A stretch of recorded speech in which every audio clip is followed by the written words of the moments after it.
My name is Daniela and I want to tell you my story.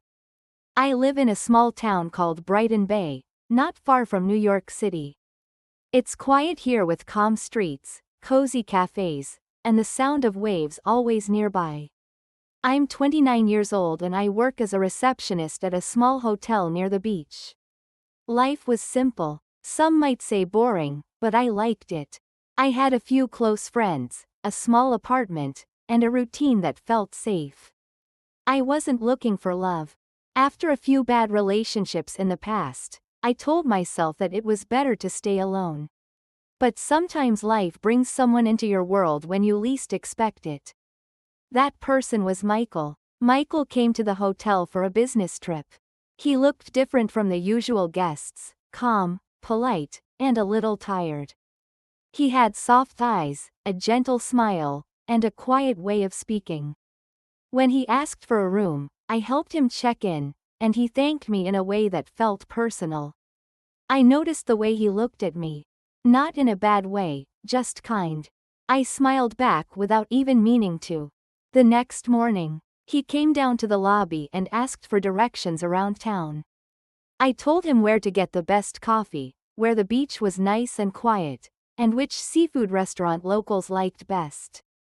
He listened to me carefully. Really listened, and I liked that. Most people don't. After that, we started talking more. He stayed for 2 weeks. Every evening when his work was done, he would come to the lobby and we would chat.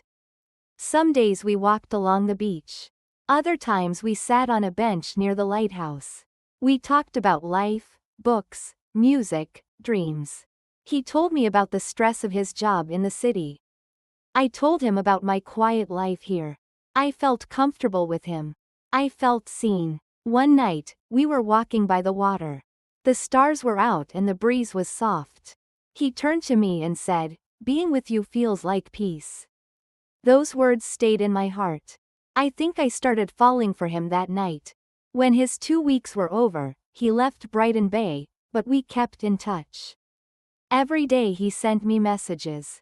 Every night we talked on the phone. We laughed. We shared stories. And I missed him more than I thought I would. A month later, he came back. This time, he didn't stay at the hotel. He rented a small house near the harbor and asked me to visit. We made dinner together. We listened to music and danced in the kitchen.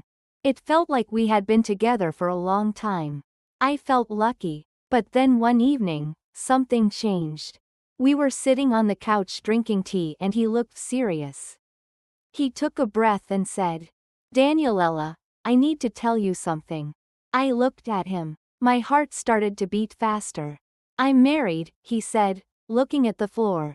"I have 2 children." My body froze. I couldn't speak. My hands felt cold. I looked away. I didn't mean to hide it.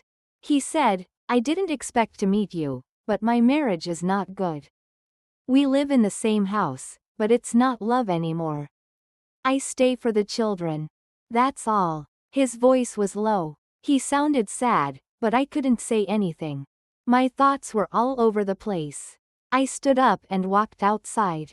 The air was cold and I could hear the ocean waves. I felt like crying. He followed me out. "I understand if you don't want to see me again," he said. I nodded and walked home. That night, I couldn't sleep. My head was full of questions. Why didn't he tell me before? Why did this happen to me? But I also remembered the way he looked at me, the way he spoke, the way he made me feel safe. I was confused. I wanted to be angry, but I missed him. The next day, he sent me a message. "I'm sorry," it said, "but I miss you." I didn't reply. For days, I felt lost. I couldn't focus at work. I kept checking my phone. My heart and my mind were fighting. I told myself to forget him, but I couldn't. A week later, I saw him again. We met near the beach. I told him I felt hurt, that I didn't like being kept in the dark. He said he understood. He didn't try to excuse it. He only said, "I care about you." And then I stayed. I know it's wrong. I know many people will say I made a bad choice. I know I became the other woman. But at that time I wanted to believe him. I wanted to believe this was temporary. That maybe one day he would leave his wife. That maybe he would choose me. So we continued in secret. He visited Brighton Bay once or twice a month. He stayed in that little house. I went there after work. We ate together. We talked. Sometimes we watched old movies or just sat in silence. It felt real, but also like a dream that could end any time. We never went out together. We never held hands in public. No photos, no dates, no future plans, just small moments in a quiet house. But in those moments, he made me feel special. He listened to me. He remembered the little things I said. He helped me cook, made me laugh, brought me books I mentioned once. He made me feel loved. Still deep inside I knew the truth. I was not his first choice. I was not part of his real life. I was something on the side, something easy without problems. And yet I didn't leave. Why? Because I loved how he made me feel. Because I believed him. Or maybe because I was afraid to be alone. Those quiet nights with him gave me something to hold on to. Even if it hurt, it was better than nothing. But slowly things started to change inside me. I stopped smiling the way I used to. I waited for his messages more than I should. I made my schedule around his visits. I said no to friends. I stayed home, always waiting for him to call. My world became smaller, just him and silence. Sometimes I stood on the beach and asked myself, is this love or am I just lost? And I would tell myself, wait, maybe one day things will be different. But the questions didn't stop. They grew louder. The weeks passed and I stayed in that quiet world, waiting for Michael. I still loved him, but something inside me was changing. I started to feel tired, not just in my body, but in my heart. I was always waiting, waiting for a message, waiting for a visit, waiting for love that was only mine for a few hours at a time. Sometimes he came for a weekend. We stayed in the little house near the harbor. We talked, cooked, and held each other. But when he left, the house felt cold and empty. I looked around and saw only my things. He never left anything behind, no clothes, no photos, no sign that he had ever been there. It was like he lived two lives. And in one of them, I didn't exist. I tried to tell myself that love takes time. I believed he cared about me. Maybe he did. But he still went back to his wife, to his children, to the life where I did not belong. And I began to wonder, why'd I let this happen? One night after he left, I sat by the window and watched the rainfall. I asked myself, what am I doing with my life? I loved someone who could not give me a full heart. I was always second. I had dreams, too. A home, a child, a man who would choose me every day. But instead, I had empty rooms and silent nights. I started to feel that I deserved more. But I was scared. I didn't want to lose him. I didn't want to feel lonely. Some part of me hoped he would change. That one day he would come to me and say, I left. I'm here now. Just for you. But that day never came. I spoke to my friend Nina, the only one who knew the truth. I told her how I felt, tired, sad, confused. You deserve to be first, Daniela. She said, you should be with someone who's proud to love you, someone who walks with you in the daylight, not just hides with you in the dark. Her words stayed with me. I started to notice how much I had changed. I didn't laugh like I used to. I didn't go out. I always checked my phone. I had stopped doing things I loved. Reading by the sea, walking in the park, having dinner with friends. My world had become small, and I was the one who let it happen. One evening, Michael visited again. He smiled, brought flowers, kissed my forehead. He acted like everything was fine, but I was quiet. What's wrong? He asked. I don't know if I can keep doing this, I said. He looked surprised. Why now? Because I feel like I'm not living my own life. I said, I'm living in your shadow. I wait for your visits, your calls, your words, but I'm always waiting. I want more. I need more. He sat down and said nothing for a while. Then he said, "I love you, Daniela. You know that. Then why don't you choose me?" I asked. He looked away. "It's not that easy. I have children, a family." "And what am I?" I asked softly, just a secret. He didn't answer. That night, I cried again. Not because he was cruel. He wasn't. But because I finally saw the truth. He would never leave. Not for me. Not for anyone. After he left, I didn't message him. I didn't call. I needed time to think. I walked by the beach every morning before work. I let the wind touch my face. I watched the waves and thought about my life. What did I want? What made me happy? Slowly, I remembered the old me. The girl who loved long walks, coffee with friends, books by the fire. I missed her. I also thought about love. What does real love look like? Not just flowers and kisses. But someone who stands with you in the open. Someone who says, "You're mine." Without fear. I didn't have that. Not with Michael. I started writing in a notebook every night. Just thoughts and feelings. It helped me understand what I wanted. And every page I filled made me a little stronger.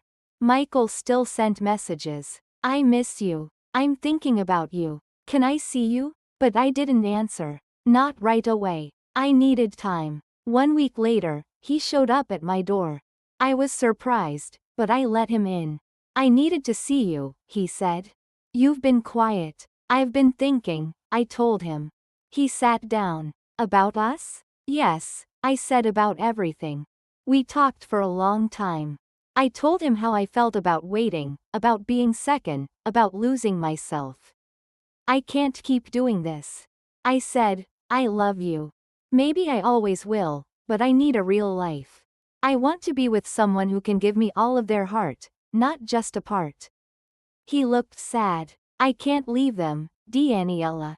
I've tried to imagine it. But I can't do that to my children." I nodded. I understood. But I also understood something else. This was the end. "I hope you find peace," I said. "I hope we both do." He stood up. He hugged me. "I'm sorry," he whispered. Then he left. And that was the last time I saw him. That night, I cried again. But it felt different. The pain was real, but it was also clean, like a deep breath after holding it too long. The next morning, I walked down to the sea. I stood there for a long time just watching the waves. The sky was clear. The wind was soft. I felt something I hadn't felt in months. Calm. I knew healing would take time. But I also knew I had taken the first step. For the first time in a long time, I was not waiting for a message. I was not checking my phone. I was just standing there with myself, and that was enough for now. Months passed after I said goodbye to Michael. At first, the days felt long and heavy. I missed him. I missed the way he smiled, the way he held me, the small things we used to share. Some mornings I wanted to call him. Some nights I cried in bed, holding my pillow close, remembering the sound of his voice. But slowly things began to change. I started spending more time with my friends again. Na invited me for coffee every weekend. We talked and laughed. Sometimes we sat in silence, just enjoying each other's company. It felt good to be around people who loved me for me with no secrets, no lies. I also returned to the things I once enjoyed. I began reading again soft stories. Quiet ones about love and hope. I walked on the beach every evening. I watched the sunset and listened to the sound of the waves. The sea always made me feel calm. It reminded me that life moves forward no matter what happens. I also started working on my goals. I took a small class at the community center. Something simple about writing stories. I didn't tell many people about it. I just wanted to try something for myself. Each week, I wrote a few pages about my thoughts and dreams. It felt good to write. It helped me heal. One evening after class, I was walking home when I stopped by a bookstore near the corner. I hadn't been there in a long time. Inside, I saw a man looking at travel books. He smiled when he saw me, and I smiled back. He looked familiar, but I couldn't remember where I had seen him before. He walked over and said, "Hi, you're in the writing class, right?" I nodded. "Yes, I am. I just joined last week." He said, "I'm David." We talked for a few minutes about the class. About books, about the cold weather. It was nothing special, but something about his voice made me feel at ease. The next week, he sat near me in class. After class, we walked together to the cafe across the street. We talked about simple things, family, work, favorite food. He was kind. He listened. And when I spoke, he looked into my eyes. I didn't feel nervous. I felt calm. We started meeting after class more often. Sometimes for coffee, sometimes just a short walk. He didn't ask me about my past. He didn't push. He was patient. One evening we sat near the beach on a wooden bench. The sky was orange and the air was cool. I looked at him and said, "Can I tell you something?" "Of course," he said. I was in a relationship before. It wasn't good. He was married. I waited for him for a long time. I loved him, but I was always second. I don't want that kind of love again. He was quiet for a moment. Then he said, "Thank you for telling me. I think you're brave and you deserve better." That night, I went home with a warm feeling in my chest. Not because I was falling in love, but because I felt understood. Weeks turned into months. David and I spent more time together. We went for walks, watched movies, and talked about our dreams. He never rushed me. He never asked for more than I could give. I started to smile more. I laughed without pain. I felt free. One day, I looked in the mirror and saw something I hadn't seen in a long time. Myself. Not the sad girl who waited for messages. Not the woman who cried alone at night, but Daniela, strong, gentle, and alive. David became a part of my life slowly, like the sun rising after a long night. He didn't try to fix me. He just stood beside me. And in his quiet way, he showed me what real love can look like. One evening, we were sitting in the park watching children play. "Do you ever want a family?" I asked. "Yes," he said, "one day with the right person." I smiled. "Me, too." We didn't need to say more. I knew now that love doesn't have to hurt. It doesn't have to be hidden or painful. Love should feel safe. It should feel like coming home.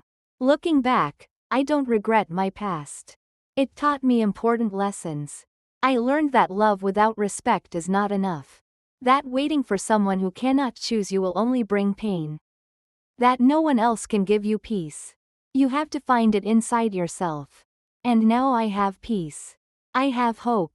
I have love not from someone who hides me but from someone who walks beside me.